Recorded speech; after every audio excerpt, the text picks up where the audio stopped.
I'm JD. The last name is pronounced just like it's spelled, Marhevko, and it means carrot in Polish.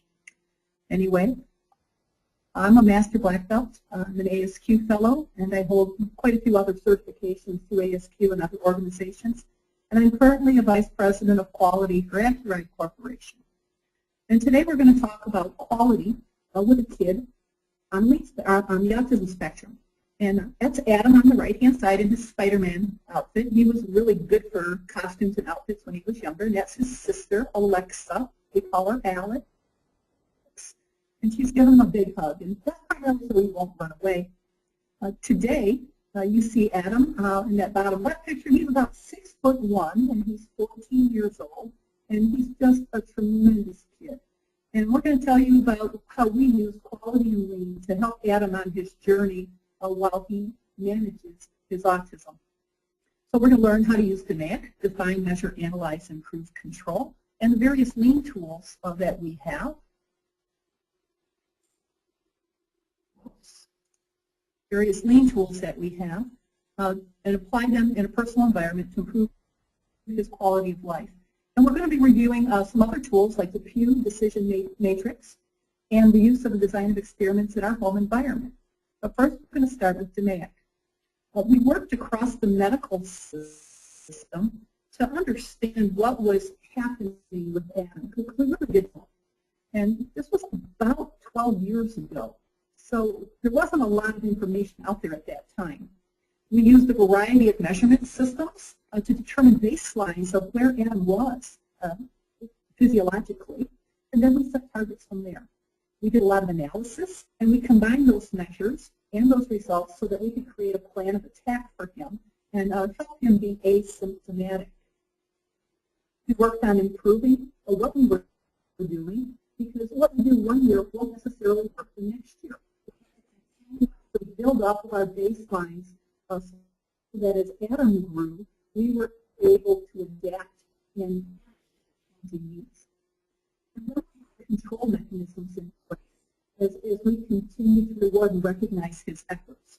We've also trained teachers and friends and other existing support systems that exist to help him with his skills. So let's talk about define. We have Adam's hearing tests. He ended up having 3 of them, and they all turned out to be fine. And he had them before the age of 2, and the pediatrician was telling us that it was just a phase for him. Another thing that we were dealing with simultaneously is that Adam couldn't stand clothes or diapers.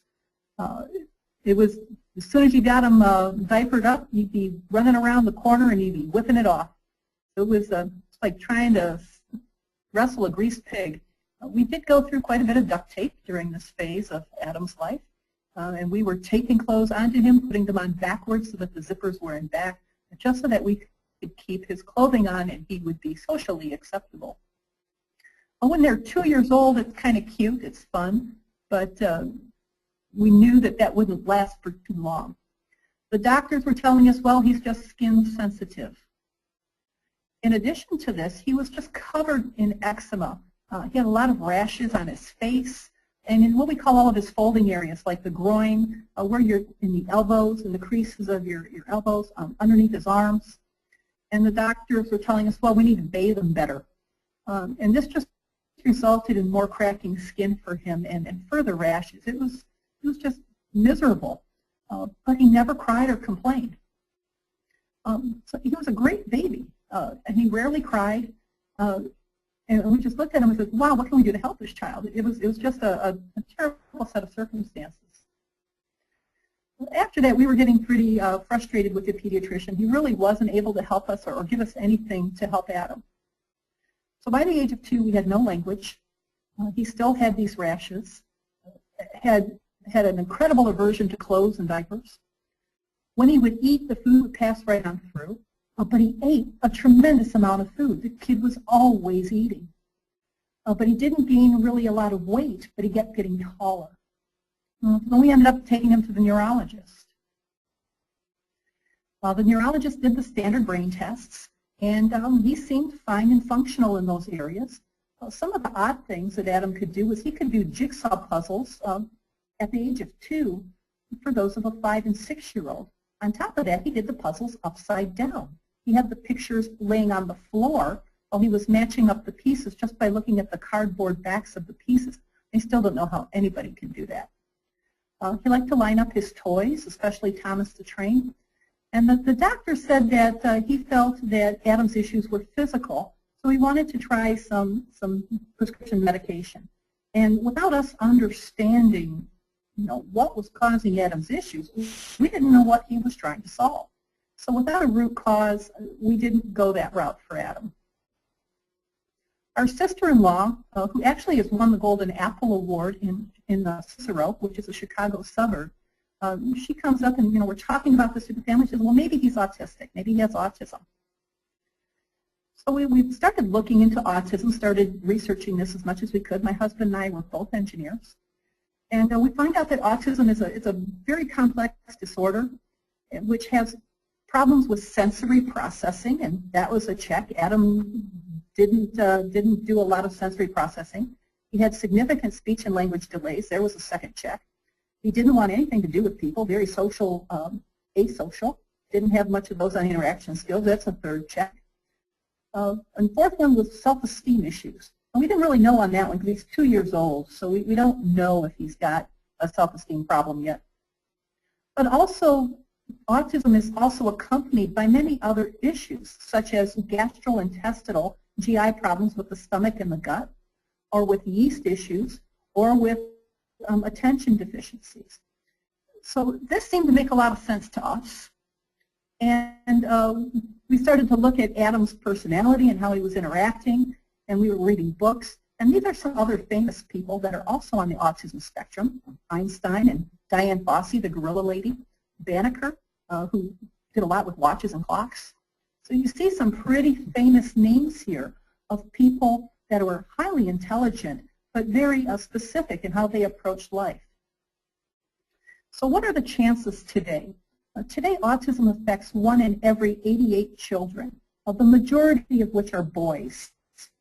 They have found now that there is some testosterone links to autism, and this came out of the World Health Organization in 2012. And we look at ourselves and we say, well, gee, is this really just people getting better at identifying the problem? Or, is there a specific cause? Is there something out there happening? And quite frankly, we really don't know. We have a sample size of 1. We have Adam. We didn't know if this was generated by mankind in terms of what we're doing to the world, if we were over-analyzing in the methods, if this is in the genetic materials, is it the shots that are given? We just don't know what's causing it. There's no proofs, and there's lots of theories out there. And with only 1 child, we really can't say one way or the other. But we did start to work with, what can we do to manage the symptoms that we're dealing with? And I know a lot of us have taken cough medicine at one time or another. And cough medicine, when you take it, it doesn't cure your cold, but it does suppress the cough so that you are asymptomatic. So you're not coughing and hacking and gacking over everybody else and spreading all of these germs. So we tried to take that approach with Adam. What could we do to manage these symptoms that he was having? It might not cure autism, but it would make it easier for Adam to work in the normal world that we have today. With James Harrington, I really want to take, like I said, my husband and I are both engineers, and we're very measurement focused. And with that, we wanted to see what we could do to get physical, real improvements with him. And so, if you can't measure it, then it's hard to understand. And if you can't understand it, then you can't make changes to it to control it. And to me, this really hit home for me, and I just love this, this set of sentences from Mr. Harrington, because this is exactly what we ended up doing with Adam and autism on the DMAIC improvement process. So we took Adam to an autism specialist, and the guy just did a soup to nuts analysis on him. He took all this blood, and he did hair snips, and he took stool samples, and did cognitive tests, and did all of these different things. And one of the wonderful things that this autism specialist did was he used lots of normal distributions, and he says, here's Adam compared to everybody else. And these are real results. you can see where Adam is at here. He ain't normal. He wasn't normal in almost any of these things.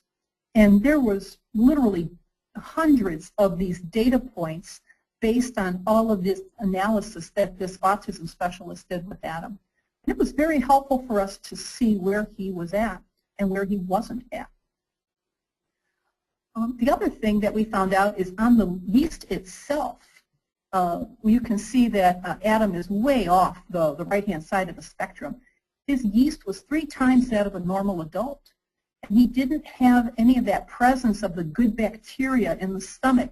You guys remember the Jamie Curtis Activia for the stomach bacteria. Well, he didn't have any.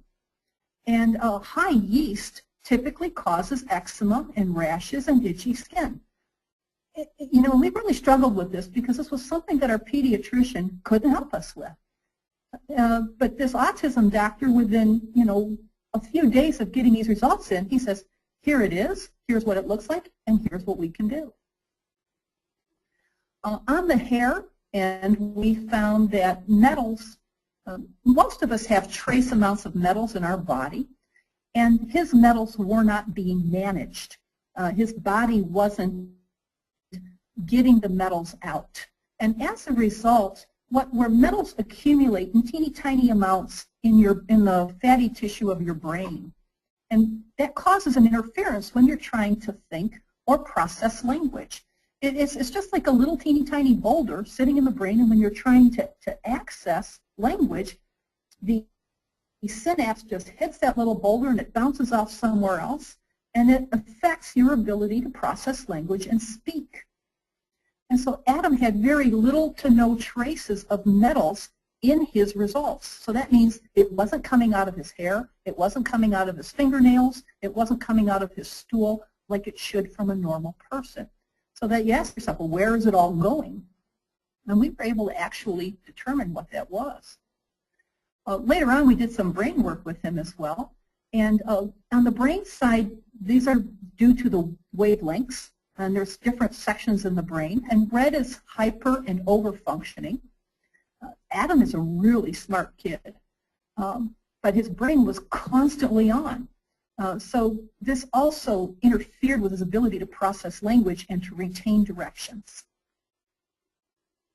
So let's look more at what we found when we were doing this analysis. As we got these results, the Kirkman company, and this is reprinted with their permission, they have a roadmap out there. If you have these different types of issues, these are the different types of homeopathic or natural solutions that you can use to make the symptoms become less. If you have an iron deficiency, you take an iron pill. If you stop taking the iron pill, the iron deficiency comes back. So if you have high yeast, you manage your diet, you do something to manage the yeast, and then the symptoms that you get as a result of that go away. But if you stop managing the yeast, it all comes back. So this Kirkman Road Map, we actually came across when we were at an autism conference. And this was just absolutely a key document for us. And we looked at this as a value stream map because it allowed us to see all of the various symptoms and things that a person could have that was on the spectrum. He doesn't have all of them. No one person generally has all of them. But we were able then to pick and choose like a shopping cart and say, well, what works best? You know, what's going on with Adam so that we could optimize his path. We had to decide what we wanted to focus on first. Adam did have a lot of issues going on. And we needed to be able to turn on and turn off different remedies. Our doctor asked us to try 50 different medicines. And he wanted to do one medicine at a time, 2 weeks per medicine. And we had to start with some groupings. So we used a Pew decision matrix to help us. And we literally did this. This is actually a copy of the first Pew decision model that we did. Because we were trying to decide, do we work on yeast to manage his rashes, which were just horrible. He had open sores everywhere. Do we help him with his digestion, with his gut, because he was eating so much and the food wasn't staying in? Or do we help him with his brain for language, managing those metals? And we decided, as we did this pew, to look at first the yeast management, because that was an underlying thing to both the digestion and the metal managers. And he couldn't do language if he wasn't feeling well or if his body wasn't in good shape. So that was the first thing we started to look at here. Later on, just this one we just did 2 years ago, we had some opportunities to look at different positions for Adam, autism specialists. And we had 3 different doctors, and Adam was involved in choosing of his doctors, which ones did he like or not like. And we looked at the various features on the left of what we would want in a doctor, their skills, are they, do they have references and whatnot. And then we looked at, the decision criteria, and we weighted it. And then with that, we decided to go with Dr. Bede.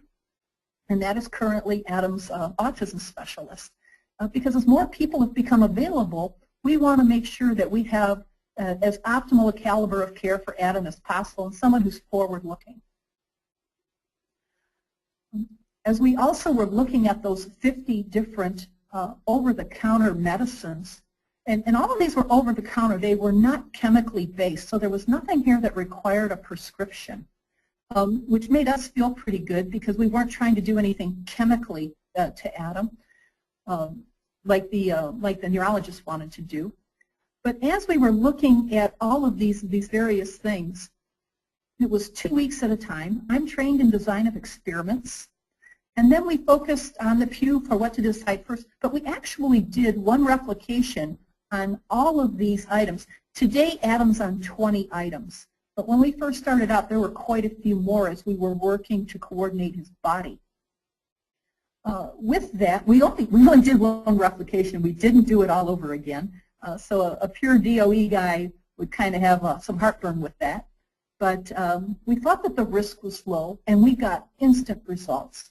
And we were able to shorten our lead time on Adam's getting him less and less symptomatic in a shorter time frame than had we followed 1 thing at a time, 2 weeks for each thing, for 50 items. So we were able to really reduce this lead time. If you know and you do not do, then you do not know. I run into a lot of parents that know they have issues with their kids, but if they don't do anything with it because they don't know and they don't know how to start, it doesn't help the child. And to me, this is a strong proverb that I really try to live by, especially in the quality world. If you know something and you don't do anything about it, it's just going to come back and bite you. Results that we got with Adam, within just a couple of weeks of working with the yeast thing, he is now physically wearing clothes. Now this is a kid who's not talking yet. He's on the computer every day, and he's communicating in sign language. So he's a really smart kid. He's playing independently here, but now we've got clothes on him and we don't have to duct tape him anymore. That was huge. Look at the bloods. As we look at the various levels of the items that the autism doctor was looking at, we were able to improve the physiological results in every single area. And that's what those 50 homeopathic medicines were all about. If he's now between the age of 2 and 3, and in doing this, he can't swallow pills. So all of this has to be introduced into his food and in liquid format. Now, that was really a lot of fun and quite expensive, but it worked. So what to fix next? As we got his yeast managed, we then went to the digestion aids. And Adam, we noticed he didn't have that good bacteria going on. And because of that, we needed him to, the food would shoot straight through him. As soon as he would eat, the food would come right out the other end. And it's kind of like an elephant. An elephant only digests about 10% of all the food that it eats, and everything comes out the back end. The humans are more efficient than that. So we had to find a way to manage Adam's digestive system and get him the right kind of digestion aids so that he could retain the food and it would give the benefits that he needed. By the age of 3.5, you can see now that he's got a little fat around his cheeks. He's getting tall. You can see he's still quite enamored with Thomas the Train. and Bubbles. Bubbles were his wife. But now look at his face. There's no eczema. His arms are all clear. He's wearing clothes. Right now we've only got about 20 words going on. And now he's able to sleep laying down, because before with his stomach issues he would always sleep sitting up. And we called him a vertical sleeper. And that's his sister Alex in the background. She's never too far away from this kid. So now we moved our focus onto metals management to aid in word processing. We were using PECS, that's called the picture exchange with cards. And so he would give us, if he wanted to play with a train, he would give us a picture of a train and we would give him his train. If he wanted a certain kind of food, he would give us a picture of the food. We were doing sign language with him. And then everything was for things that he wanted, so that he was able to positively and proactively request something. He had to interact with you if he wanted it. And that was also very helpful. So now we're continuing on with our language processing. There is a program out there called PLAY, P-L-A-Y, which is play and learning with autistic youth. And that's all done in the kids' environment. And Adam is in that concoction somewhere, and there's Alex watching him. But note the bare walls. We're playing with him in his environment so that we can get him to interact. So now we're getting language by the age of 5, and we're forcing him not to look us in the eye because it's too much information for him. Many people on the spectrum struggle with looking at you in the eye because you've got too much facial things going on. It's easier for a person on the spectrum to look at a flat, boring wall or a blank ceiling or a bare floor so that they can listen intently to the words that you're trying to say, and then they can process those words and then come up with an answer for you. While that's not socially acceptable for us in the United States, it's quite okay if you're in other cultures like China or Japan. By the age of 6, we're figuring out his diet. We had to take milk out almost completely, so he gets a calcium supplement every day. He has very little cheese, although pizza is one of his favorite foods, because these things cause yeast to grow. But once we got his diet managed, then he was able to get out of diapers because he couldn't control how explosive his stool movements were. With that, we needed to make sure that he had about 7 or 8 different items that were just focused on his digestion system for his gut. And that was very powerful when we got through that. And then he was able to be out of diapers. On average, people on the spectrum usually don't get toilet trained until the age of 12 before they crack that code. Glutathione is that protein I was talking to you about. What it does is it escorts metals out of the body. And we knew that Adam's body wasn't getting rid of his metals. So if I took a cutting of your hair or a cutting of your fingernails, I would expect to see trace metals in there. But glutathione acts like a bouncer. It finds that metal and it escorts it right out through those various exit ways. But yeast eats glutathione.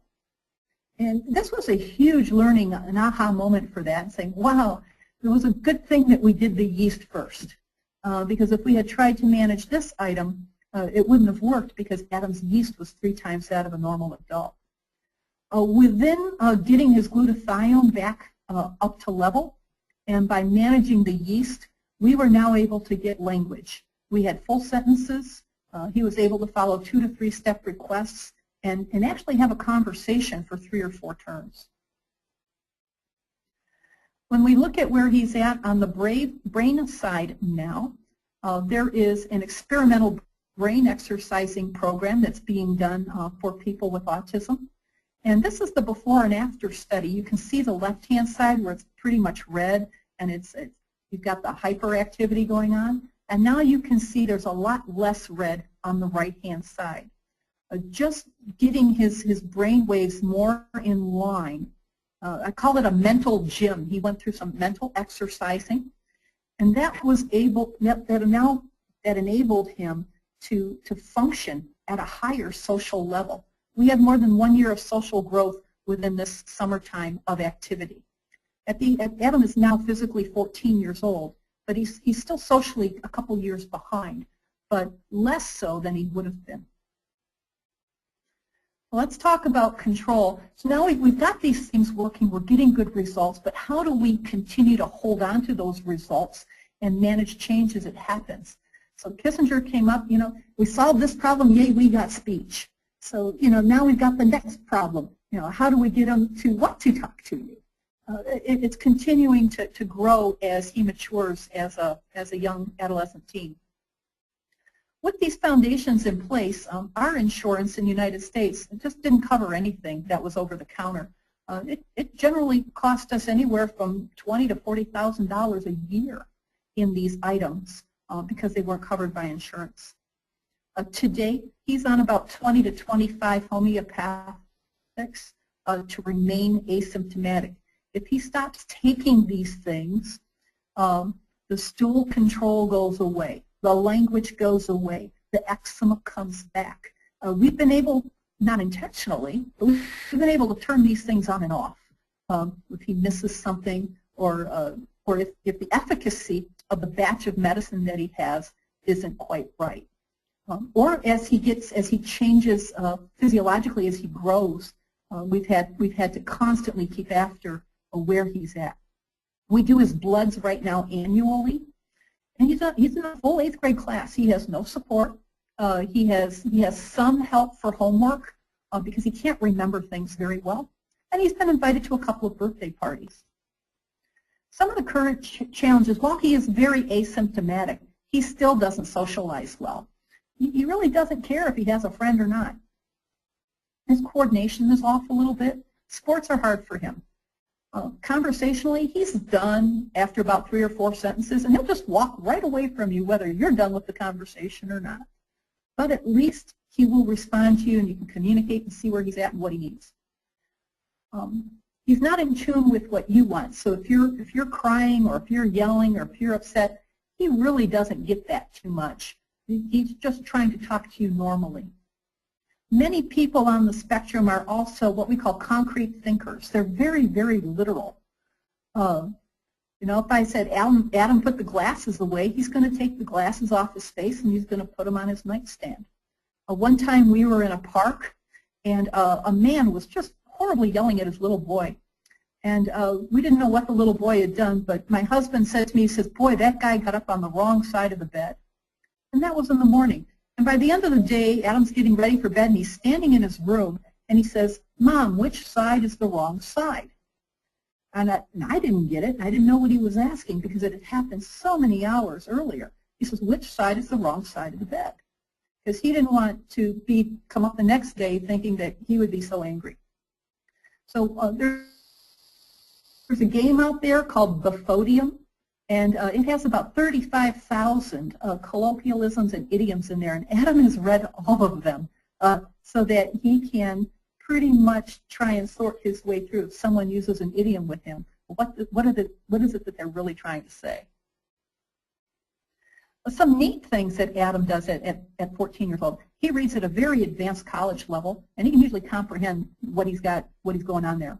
He memorizes books. He memorizes dictionaries, he memorizes cartoon books, he helps his teachers with spelling. And he's a very bright kid. He's an all-A student. Math is his favorite subject. And he's not a whiz kid in math. He's good in math.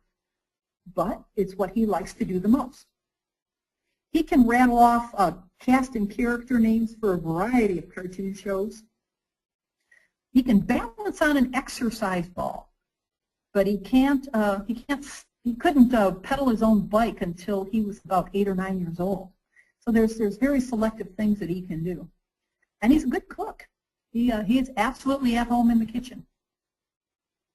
So what we need to do is we need to keep on building. We work with the school very, very closely. These 2 books, we just have had a tremendous amount of, these books are just awesome. We've used them. We've got a couple of copies of them because we've worn some of them out. But the I Need Help with School tells you really how to approach the school and how to write an IEP for a student on the spectrum. The hidden curriculum, most adults or most people, they learn these things by watching others. People on the spectrum, because they're not watching you, they don't learn those things. So they have to be taught. They have to be taught how close is too close. They have to be taught how to respond. And when you say, hi, how are you? You're supposed to answer something like, I'm fine, how are you? Those exchanges need to be taught and almost memorized. So we continue to educate ourselves, and Adam's coming along for the ride. We help to write the individual education plan with the school. It's very control plan-like. If you're in the automotive industry or military and you have to write control plans, which is a legal document.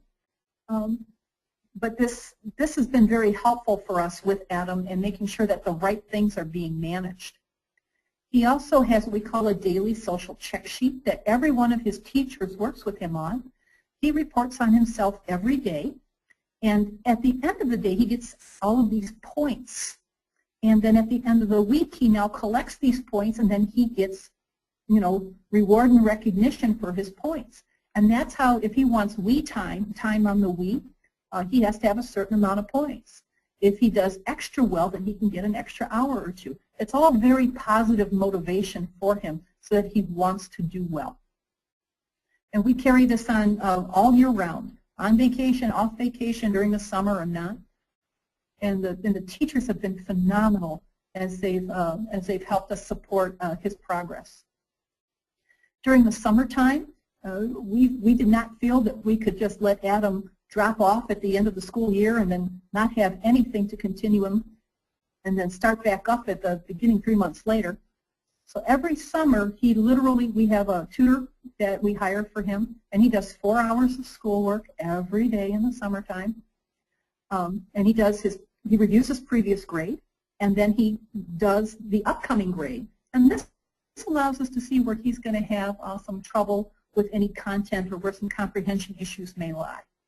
And this has been very powerful for us, and this allows him to maintain that all A average. He comes into the school year already knowing what the content is. He's able to help his peers, and he gets a good reputation for knowing that stuff at the beginning of the year. So what we've done was we've worked across our medical system to define what was impacting Adam. We used a variety of measurements to determine baselines and to set our targets. And we were able then to use all of those normal distributions and all of those variety of measures to create a plan of attack and see if we could get him as asymptomatic as possible. We executed those improvements, and we used a variety of lean tools. We used the Kirkman Map, we used the design of experiments, we used the Pew diagrams, so that we could address these issues in an effective manner. And then we're constantly training the teachers and the friends. We're sharing information so that we can use those existing systems to continue to grow his skills. One of our favorite sayings is, ability is what you're able to do. All of us have some amount of ability. And motivation determines what you do about that ability. And then attitude determines how well you do it. But perseverance determines whether or not you get it done. And we really do struggle on making sure that we give him every opportunity that's available to him. This is one of Adam's favorite pictures of himself, and he likes to show this to people. He likes the costume things. He's out of them now, but this is the picture that he selects. He knows when I'm giving these kinds of presentations, and he puts the pictures that he likes into the presentation. This is the one he wanted. And what we can do now is we can open it up for questions. If we do run out of time, my contact information is right here, and I'll be happy to answer questions for you. Thank you, JD. That was very, it's very fantastic, and thanks for sharing a personal subject. And we have the same comment from Tim as well. This is by Tim. He's saying, I know several families and homeopaths who will appreciate the recording. I'm interested in, okay. He's interested to know whether it is possible to benchmark Adam's metal retention before the yeast reduction. And if so, did you see natural improvement due to the yeast reduction before introducing the additional glutathione? Glutathione. We focus this in a very targeted approach. We do have all of the mental tests that we did on him when he was, 1.5. We started noticing his symptoms by the time he was 18 months. So lots of tests were done. We have all of that information. We never noticed a change in his intelligence. It was a change in his ability to communicate and his ability to interact with others that significantly changed so much. But we do have the all of his medical history and then some. Thanks, JD. And this is just a comment by Terry, not a question. Terry's saying that I'm just blown away by your dedication, and I certainly agree with the Terry here. And thanks for, once again, I really want to thank you for sharing this personal subject with us today. Okay, so we have another question by Linda here. How do you think college will change life for you and Adam? Well, he knows he's going to college. We told Adam there's 3 kinds of jobs out there. There's jobs that use your brain, which means that you need to go to college to get a brain job. There's brawn jobs, which require muscles and hard work, and Adam is not about using muscles and hard work at all. He's really clear on that. And then there's brain, there's brawn, and then there's boring. So boring is where you're, sitting in one place doing the same thing over and over and over again. And Adam's not about that either. And we've given him several examples of what that looks like. I've toured him in some of the factories that I've worked at, so he knows what's out there, or he's learning more and more what's out there. So he knows he's going to college. He saves this money. There's quite a few institutions now out there that are being developed, notably in Arizona, and also one in New York, that specialize in helping kids on the spectrum get their degrees with the kind of support that they need. So we're definitely interested in looking at something like that for him. I think there's strong possibility for him. He's becoming less and less dependent on the paraprofessionals that are in the classroom. He does have paraprofessional classroom support, but it's less than 5 minutes per classroom session. It's essentially to help him record his homework because he doesn't have executive memory function. So if we can start to manage our way around that, he's got about 5 or 6 different careers right now that he's thinking about, and he can try anything that he wants as long as it works. That's great. Couple of questions that actually relates to logistics. As I said earlier, the webinar is being recorded, and the webinar will be posted on the ASQ Lean Enterprise Division website within about 10 days. Somebody's interested in a copy of the Autism Road Map. Yeah, they would have to contact Kirkman Group themselves. Let me go back up to that slide so they can see that company. I think if you do Kirkman.com, you'll find it. It's called the Kirkman Road Map. And if you go to an autism conference, they have them out there on their brochure tables. But I think at the end, I have an appendix here from the Kirkman company, and they're just been very helpful. They've been most of the initial homeopathic medicines that Adam was on came from the Kirkman company, although today he doesn't have the need for as many of those initial items that he did then. So all I can do is really just encourage you to contact Kirkman, and if you want, send me an email and I can put it on a PDF for you and send it to you via PDF. Okay, JD, if you can put your contact information up, I think people will be able to contact you directly. Okay, it's up. Okay. Another question came in here. Is Adam in a private or public school? You mentioned how much support you had from the teachers. He is in a public school all the way. He started school at the age of 2 in the special ed programs.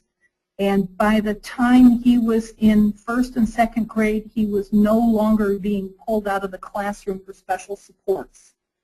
So today he's in a fully integrated, normal, everyday Midwest middle school. That is really amazing. And he's a great kid. He does a wonderful job. Okay. One question came by Linda. Can you go to the last slide with resources and ideas? With sources and ideas. It was a slide apparently. Okay. Right. It's up there. Great. We also wrote a small book on this. We call it A Sample Size of 1. And it does go over a lot of this content. You can Google it on Sample Size of 1. We don't take any profit from this book. We pretty much sell it for cost. And it's an e-book.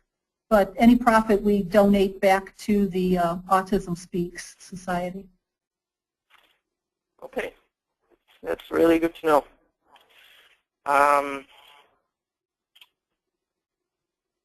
And this is another question by Zubair. Do we have a lean program for schools? Yes. Cindy Veenstra, Dr. Cindy Veenstra is the ASQ chair for the Education Division of ASQ. And she is very active in these processes. Many schools are doing Baldrige-type programs. There's an entire movement in the education associations through Baldrige.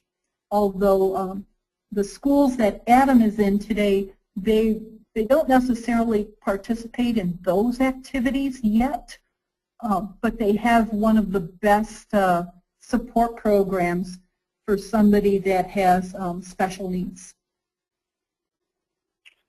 Okay. What about the special kids school? There was a question was raised. Do we have a lean program for special kids school? So do we have a program for what kind of school? For the special kids school. Yeah, I don't know. He's just been in the public schools the whole time. Okay. So you were just recommending to contact the chair of the education division at ASQ, and he may be able, or he or she may be able to provide the further information on this. Is that your suggestion here, JD? Yeah, that would be Dr. Cynthia Veenstra, V-E-E-N-S-T-R-A, and you can get her contact information on asq.org as the chair for the Education Division of ASQ. Okay, thank you. And I think that's great. And again, many people asked to share the presentation. I'm not sure if you can PDF the presentation to have PDF the presentation and send it to us, and if you allow us, we can definitely post it probably on the division website as well. No, I'll be happy to send you the presentation, Joshi. Okay, thank you.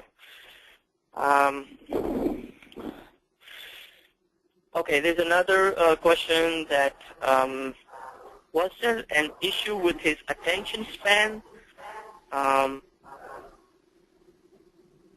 Is that correct? I think it's just a clarification is needed. Well, what happens is when people on the spectrum, they're paying attention to themselves. They're doing their own stimulation. So up until the age of 18 months, Adam was quite fine and developing normally. He had normal language for his age and whatnot. But after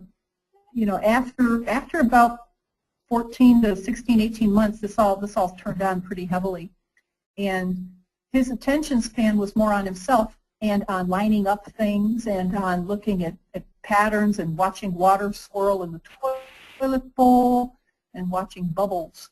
He had this huge ladybug phase for a while. But he wasn't able to engage in anything else that anybody else wanted him to do. So, you know, he was pretty much getting locked up in himself. And we had to unlock that. And we did that through the approach that we discussed. Okay, thank you. Just once again, a reminder, this question answer, the discussion which we're having, is also being recorded and will be the part of the presentation. So feel free to type the questions in the chat window and send it to me, and I will be reviewing, reconciling, and presenting it to the, attaching them onto the presenter. So far, you know, JD, I think we have answered all the questions, and I'm just waiting if you have any more questions. You know, again, if you can just type the question in the chat window, send it to me. I'll be happy to answer it, JD. Okay, can you, JD, can you tell the name of the person of the education the division again? This was the question again. The name of who? It's Dr. Cynthia, is that right? Which name did you want? The name of the education chair, education division chair from ASQ. Oh, Cynthia Veenstra, V-E-E-N-S-T-R-A. Okay, Veenstra. Okay. Thank you. And again, you can, this is recorded, so you can listen to it later as well. I'm sorry, go ahead, Jenny. It's on the screen now. Oh, okay. Okay, great, thank you.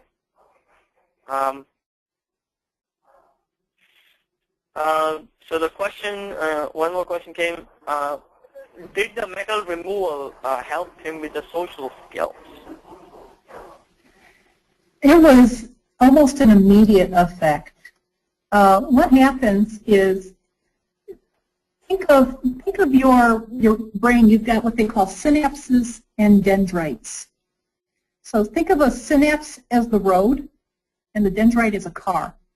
And if you're trying to drive on a road, and you're trying to manage language, and you get a question, and the car, as you're driving down the little road, the synapse road, if it hits a little metal block, a little metal boulder, the car can't complete its journey, and it gets derailed.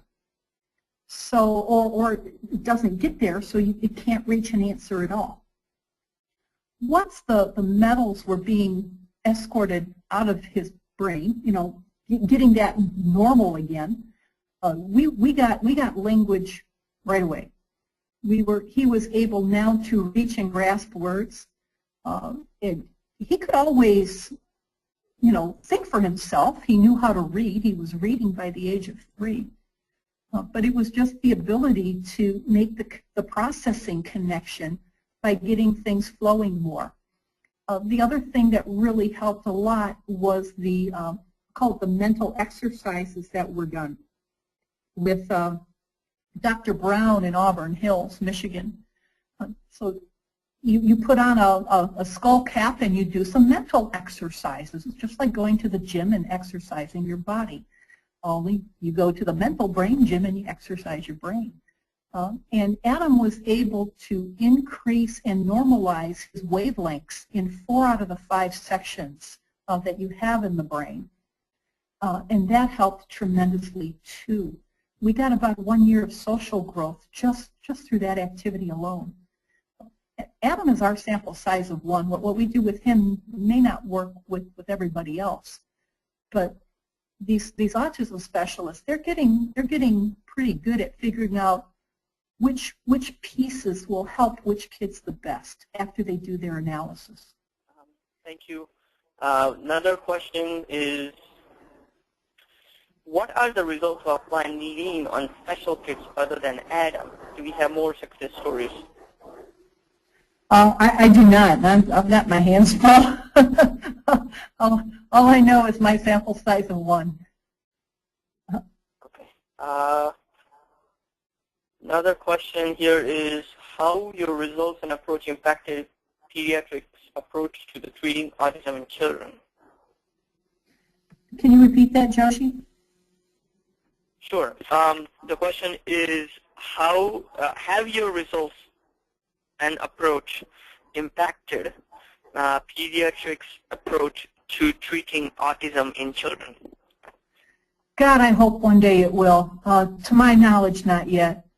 I mean, we've been through 4 different pediatricians with him to the point where we've pretty much given up on it. You know, if he breaks a bone, sure, the ped will be a good guy to go see.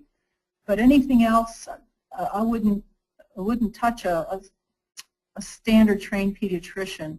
We do have a very good one now, but this guy works hand in hand with the autism doctor. So if you can find a pediatrician that understands what autism is about and they're cross-linked. The gentleman that we use is in the state of Michigan, although our autism specialist is in the state of Wisconsin. But these 2 guys, you know, we've been able to cross-facilitate them, and they work with each other. So we have a very, it took us years and years to find a gentleman that we think really works to meet Adam's needs. And that was not an easy thing for us. If you go back to the Pew diagram that we did on the doctors, I mean, this was a real Pew diagram that we did. You know, skills and expertise are one thing, but can he speak our language is another. You know, is he going to talk down to Adam? Is he going to be inclusive? You know, how's he going to, is he going to just do all geek speak so that we don't understand a word he's saying? You know, I'm pretty good statistically, but I just don't need someone spouting off all of these things that we don't get and understand. The gentleman that we have is just, he's really amazing in his ability to take things to a layman's terms. But I don't know, if the pediatricians, I don't know if they're coming along yet. I just don't know. Okay. This might be a personal question. Who is the specialist in Wisconsin? And I will defer that to you if you want to answer. If you want to answer, but this is a personal question. It's up to you. Oh, I'll shout his name off the mountaintops. Our the autism specialist we use is Dr. Hicks, Hicks. He's out of Wisconsin. He travels to many different states to see children on the spectrum. If you can't afford him, he will help you. He has it doesn't matter. Dr. Brown is the autism specialist and psychologist at the Auburn Hills Autism Center in Michigan. So yeah, these guys are a fantastic team. That's great. There's another question. Can you repeat the website for idioms? For the idioms. I see. Okay, Okay, yeah, I was in the questions box. The website for the idioms, I don't know the website, but the game name, hold on, let me type that out for you because it is it's an interesting name. It's called Bifodium, and it's by it's the maker of the game Bifodium. I think it's called Edison Company. Okay, we don't have more questions at this time. People are we are over the clock.